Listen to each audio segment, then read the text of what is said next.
Државата да најде модел училиштата да бидат на регулираниот пазар на електрична енергија за да не плаќаат високи сметки за струја.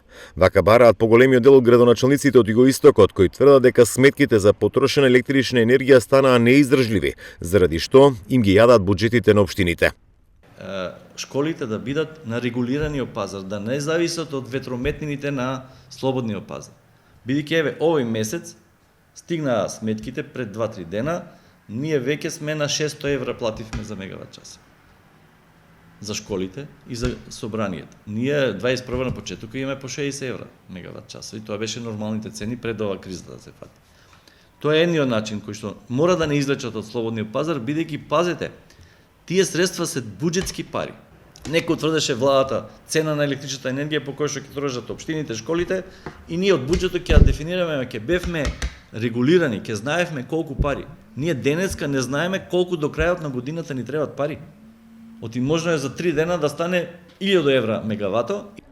Ставот на Радовишкиот го делат и други градоначалници од Југоистокот што ги контактираше ТВ каналот ВИС.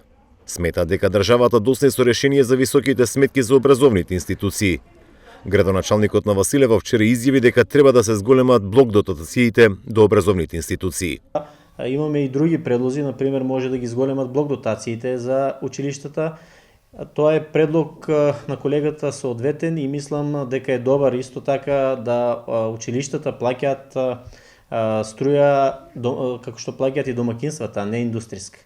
Во наредниот период ќе се соочиме навистина со големи проблеми во самите училишта, бидејќи во грејната сезона таму сметките ќе се зголемат за 4 до 5 пати како и во самите општини.